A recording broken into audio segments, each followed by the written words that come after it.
Funny. Sorry. Jeez. Funny women. Yeah. Thought I forgot about Whoopi and Lisa Lampanelli. I did not, because I care about them as much as anybody else. And I look at these videos as, you know, this is the bulk of my job in these COVID times, is to make sure that you guys, the students, are getting my input, I guess. Because what if not for that, what makes this a college course? If I wasn't doing these videos about all the topics online, what would make this a college? What would make it a college course, and not just, oh, there's this guy and I read his blog posts sometimes. Like, so these videos are important to me. Um, I noticed most of you commented on, for 2 weeks ago, commented on Joan Rivers. I know you only have to comment once a week.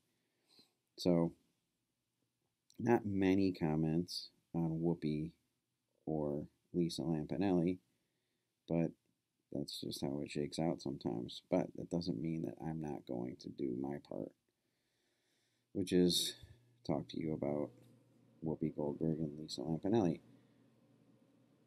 I'm glad not a lot of you commented on Lisa Lampanelli, because I really only used her in this uh, in this course to show a contrast between comedy and good comedy. I know we really haven't talked about it in your class, but I'm teaching TV and stand-up classes at the same time, and I talk about that a lot. This idea, and this is just my sort of cuckoo theory, but there's two types of comedy. There's comedy, which is an umbrella definition of anything that's funny, or that is made with uh, humorous intent to make people laugh. And that can be physical comedy, like just universal, observational, like all this stuff that, yeah, that's comedy. Good comedy, and again, these are just my sort of practical definitions. Good comedy is comedy that seeks truth, that looks to uncover some sort of injustice that exists where the shit's most fucked up. And for women, a lot of shit's fucked up. So you're probably in your head right now thinking of all the comedians and TV shows and things that you watch and consume, and you can put them into those two categories. So these two comedians, Whoopi Goldberg and Lisa Lampanelli, I think very rigidly uh, um, define those two kinds of comedy. So Lisa Lampanelli, to me, is comedy. Is it funny what she does? Sure. I mean, she has fans like bending over, laughing uncontrollably at her stuff. So is she funny? Yes. Does she does she make us think about anything? Does she lead us to maybe some different conclusions about things we thought we understood or had a handle on? No. I don't think she ever does that. In her career, had a very flat trajectory. It was insult comic, and then insult comic, and then, yeah, just rattling off stereotypes for 45 minutes, and then doing some, like, I date black guys so I can do black jokes. Period. And again, that's, to a lot of people, that's funny. I think it's easy. It's a cop out. Someone mentioned it's a cop out. I think it is too.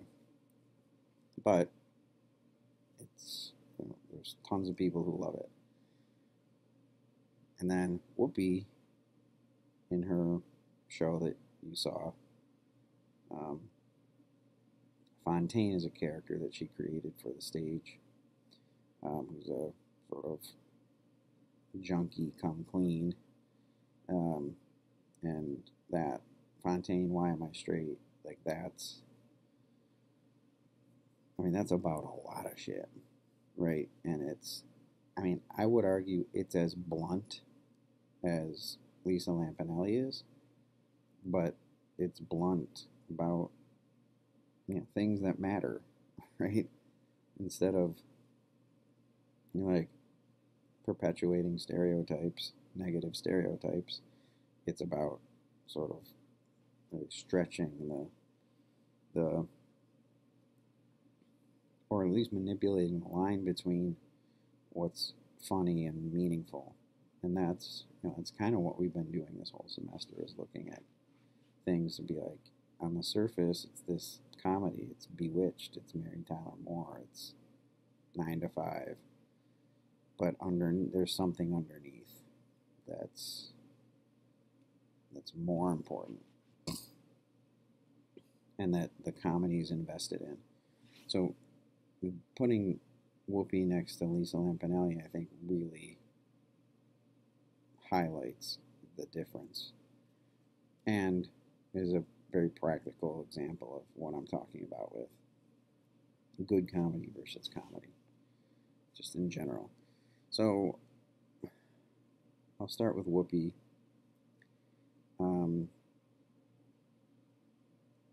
For some reason this semester, this stuff has been coming up where it's like, my relationship with a performer, my understanding of them is so different than yours because of the generation gap.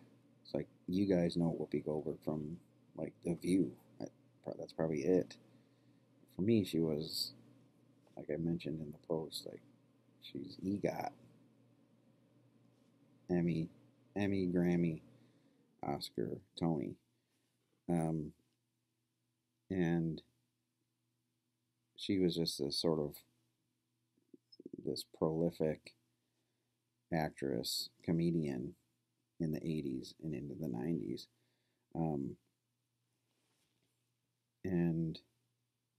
But she made her start, she got her start as a comedian.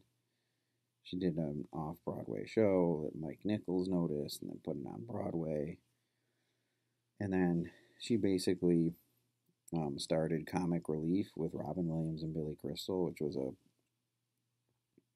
a big, like, fundraising, I guess, what do I want to say it is? It was a benefit show that they did every year for quite a while. And it was on HBO, and all these comedians would come out and do sets, and they'd raise money for, I want to say, famine in Africa, to feed the hungry. But among other things, she founded that with Billy Crystal and Robin Williams. So it's important, one, that she's a woman, and it's important, two, that she's a woman of color. That intersectionality, she brings that up at all times, calling into question ideas of race, ideas of gender and sexuality, and all these kinds of things with everything that she did. And it was, as many of you noted, sort of groundbreaking at the time, and that she was, making these statements. And here's another connection or disconnection between Whoopi Goldberg and Lisa Lampanelli that I will make.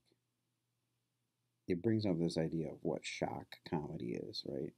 Because the similar thing was happening in the 80s with men.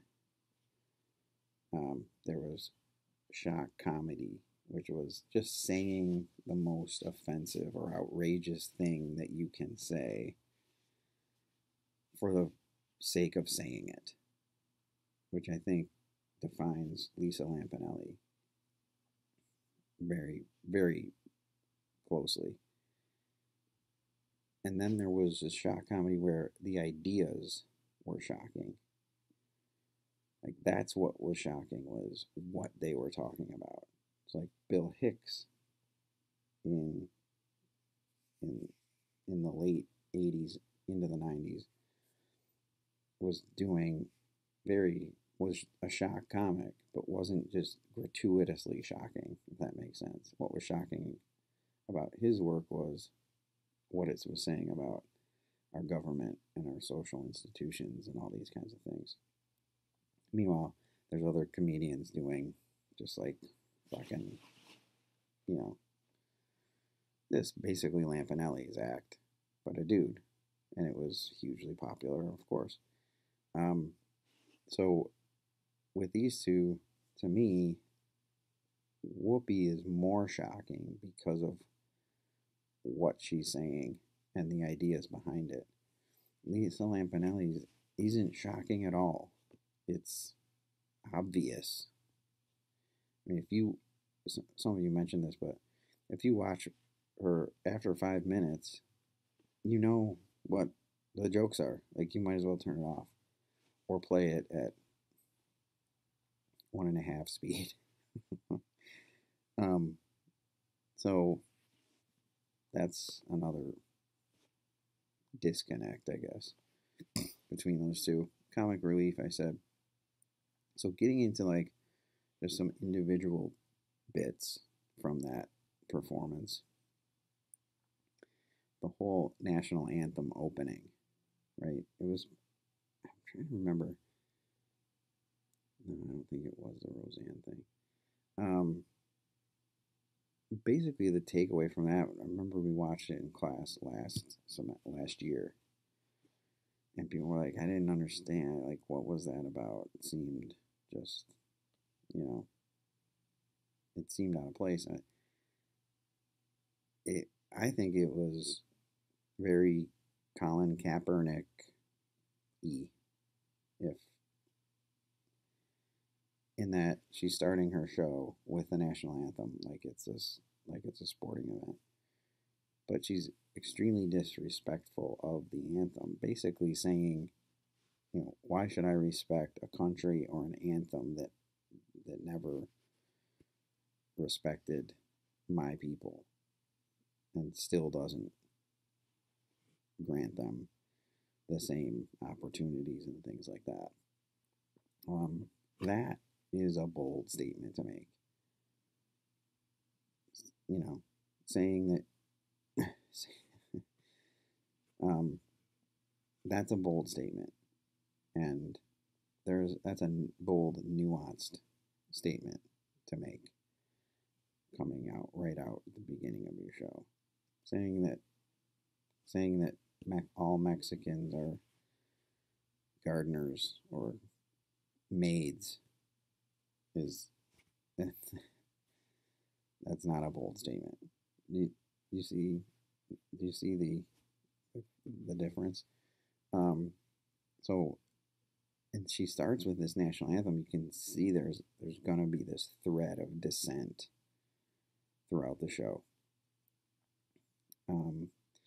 and it's very 80s. I know a couple of you mentioned, like, I didn't really get some of the references.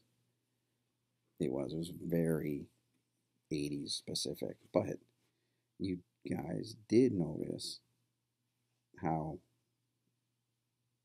eerily relative it is to today. A lot of the stuff still going on, still issues, still problems. So it's very 80s from, right, Nancy Reagan and the war on drugs, which was a government and administrative created war, quote unquote, and racist war for the most part. It was basically to put as many black people in prison as possible.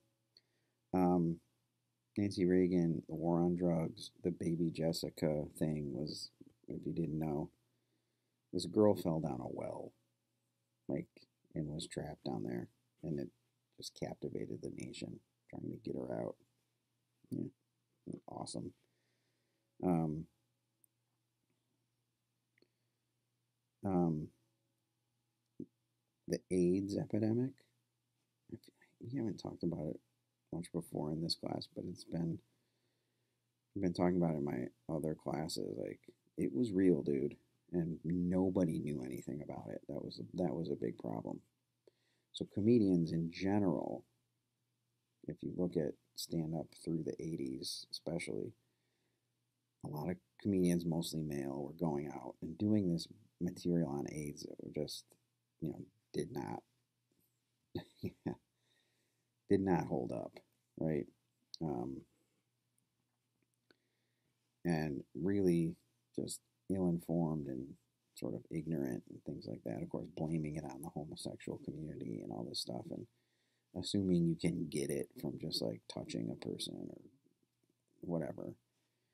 So here's Whoopi kind of at least getting her hands dirty with it and trying to talk about it in such a way as to dispel some of these rumors and myths about it. And she talks about the AIDS epidemic as opposed to the baby Jessica thing and the Ray brothers. I don't know if you knew this. The Ray brothers were these three brothers who had contracted AIDS through when they were like 8 years old through they're hemophiliacs. So it was like a blood transfusion thing.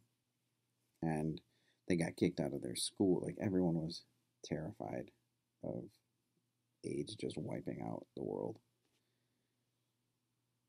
And it really sort of emboldened a lot of bigots and homophobes and things like that to be like, it's their disease and all this stuff. And these Ray brothers are just three innocent kids, and they got kicked out of their school because they had AIDS, and everyone thought they could get it from them.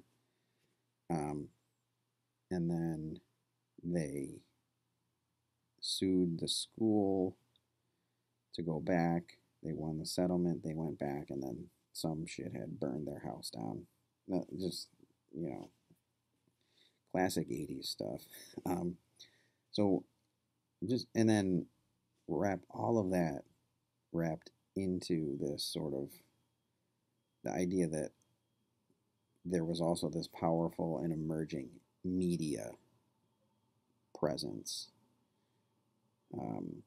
that was sort of connecting all of these things. Like, we're starting to see all this stuff with 24-hour news and all these, the media was turning into the monster that we now know it to be, and how it exacerbated a lot of these issues. But the juxtaposition of the world stopped for this one white girl who fell down a well, but said fuck you to everybody who had AIDS, because they were mostly from marginalized communities, for the most part. So that's all going on in this show and Whoopi Goldberg, and sort of part of this video is going back and forth, like what was going on in Lisa Lampanelli's set. Again, like identifying, it basically was just, you could go into any fucking 8th grade class and say, write down all the stereotypes about anybody, about black people, about Hispanics, about Asians, about Jews, about whatever, gay people, just write those down and then give them to Lisa Lampanelli, and there's her act. Like, it's lazy. It's lazy, but it worked, I guess. Um, so Whoopi's thing, the whole "why am I straight" is sort of an interesting play on words, because straight means obviously um, sober in one context, and also refers to obviously sexuality in some way. And Whoopi Goldberg's sexuality has always been uh, a topic of discussion for some reason. People started to care about your sexuality. Um, so I think she plays with that a lot. I think that's why it's titled what it is to be like, what difference does it make? Who cares? Like, get, get the fuck over yourself. Um, and then the whole connection to AIDS and sexuality. And she's trying to decipher that and sort of break it down in such a way as to, you know, disconnect the two. I mean, yes, it was um, it was an epidemic more so in the gay community than other communities, but that, you know, you take the stigma away from it. I think she works to do that. So, um, your comments, we'll get into those specifically here. Um, I thought Maddie put this well. Whoopi Goldberg fights her way out of the stereotypical box that society puts women into, primarily with her language, the way she talks, um, cursing and sort of. But again, it doesn't just end there at the cursing, because that would just be Lisa Lampanelli, right? Just, oh, she's so crass. That's not what women are supposed to be. The dissent is what I think is as important to the language with Whoopi. Like, the things she's talking about separate her and help her fight out of the box that women have been sort of unwittingly trapped inside. Um, Krista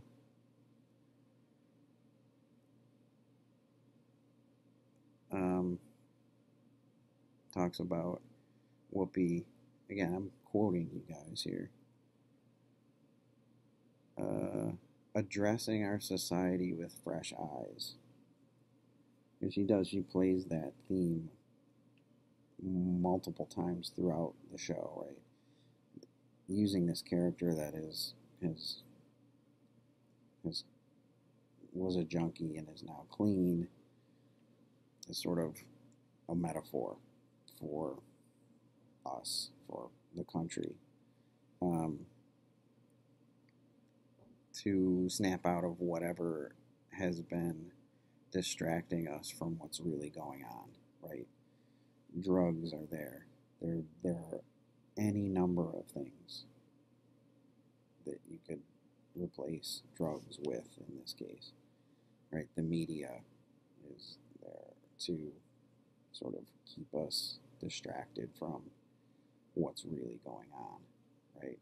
Drugs, the media, the government, like a lot of these institutions are built with the idea of keeping us distracted from the truth and the injustices and all the things that are sort of plaguing us as a country from moving forward. So I liked that as the whole the Fontaine as a metaphor, that character as a metaphor. Um, and what is Lisa Lampanelli a metaphor for? Exactly. Um, Ashley Ashley focused on this point that Whoopi was making, like, when do we decide to care, right? And it's interesting because that is so relevant today, right? With Me Too and everything, it's like how long we let this sexual abuse and assault go on because it was like Harvey Weinstein and he had a lot of money and he was, you know, he was the star maker and he was a powerful, influential guy. Like, we let it go on for that long because of that. Like, when do we decide to care? When it impacts us, right? So she uses the baby Jessica and the Ray brothers examples to sort of illuminate that. Like, we immediately cared about the white girl in the well, but everybody else can go fuck themselves. And that's, I mean, that's a hard pill to swallow in many cases. So you see it a lot now with cancel culture and famous people. It's like, how much will we let slide because they're privileged or special or famous or whatever you want, rich, I don't know, whatever you want to call it. So I like that. And then Anjali, I thought your coining of maybe you didn't coin it, but I thought you did, performative activism. I like that. Kind of tied to what we were just talking about before. This idea that there's so many people that are just performing activism. They don't really care about the issue. They just want to be people to think that they care about these issues and things like that. And Whoopi Goldberg kind of calls those people out and how a lot of us are performative activists until it gets turned on us, right? Then it's like, oh, why aren't we need to do something now? We could have been doing something a lot. So shifting to Lampanelli to finish this off, and your comments on her, she did, her act, like I said, her act was this very linear trajectory. Just she started as this the Queen of Mean was the nickname that I think she gave herself. So it was just like this whole, hey, I'm mean to everybody, so it's cool. Like, again, those of you who use the term cop out to describe her, yeah, she lives up to that, I think, at every turn. So she was a shock comic. She was the Queen of Mean, and then she was the Queen of Mean. And she retired not long ago, like 2018 or something. She just stopped doing stand-up. And now she's all about, like, it's a complete 180. Yeah. It's almost like she doesn't want to even acknowledge that part of her life was a thing. I guess that's good. I don't know. She seems to be now more of an actual activist, from what I've seen on like talk shows and stuff. I can't remember what her big cause is. I think it has something to do with dogs. Don't quote me on that. So maybe there's redemption for her. I don't know. But she's basically a female shock comic. That's what that's what she is, and I think she was very proud of that. My response to that was this: we don't have to do everything men do in the name of equality, right? It's very apparent that she was like, well, why can't women be shocking and offensive? Like, okay, they can. But why? Why take the worst things about men and emulate those for equality? Why not? Let's really fight the battles that need to be fought rather than this one that is kind of arbitrary and meaningless. Um, that's my takeaway from Lisa Lampanelli's career. It's just like if you want to, if you want to sort of occupy a male space and sort of lay claim to it as a woman, why does it have to be the dumbest, most shallow, and just offensive one? Like there's plenty other arenas into which you could have you could have moved to make some change and really make some kind of statement, like Whoopi Goldberg did.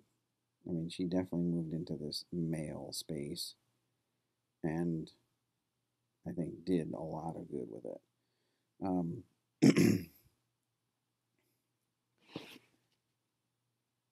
And going back to this comedy versus good comedy debate or dichotomy, whatever you want to call it, like you can listen to Lampanelli and ask yourself this: what truth? What what's the truth that her jokes are seeking to uncover or illuminate? That we all do these things, which is not true. No, it's just just that to get a reaction out of people. Um, so I think you can. That's a question you can ask about any comedian. What truths does this person's comedy seek to illuminate or uncover? And just a couple comments. Jen commented that she doesn't care about political correctness, which is true, and that's interesting. But she even makes that less of an accomplishment by it's like this, like she doesn't care about political correctness in the same way that Trump didn't care about political correctness. Now, would you say that that's like again, she's picking this one thing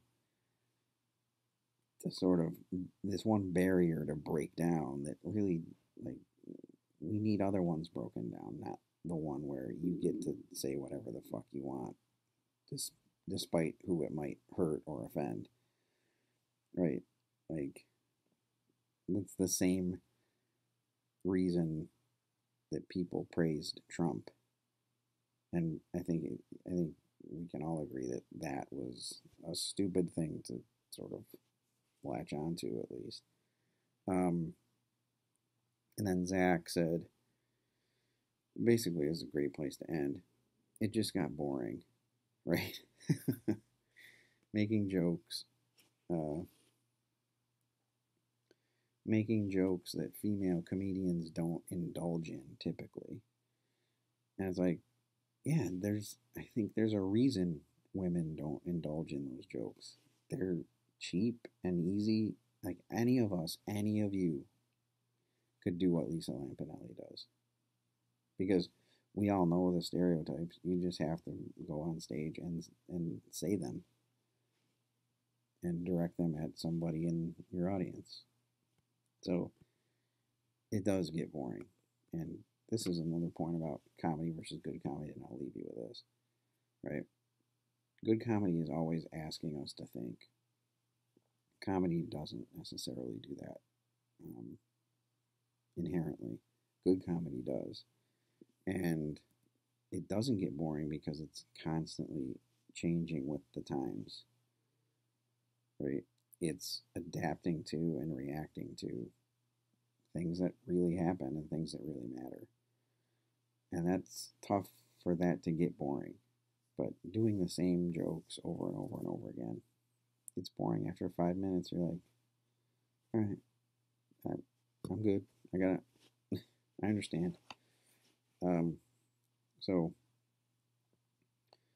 I'm going to give you guys a bonus word, extra credit word, to include in your comment on this post for extra credit towards your final grade. And that word is going to be, let's see, what word? Fundamental. Fundamental. Use the word fundamental in your comment on this video, not this video, this post, and I'll put you down for the extra credit bonus stuff. Okay, bye.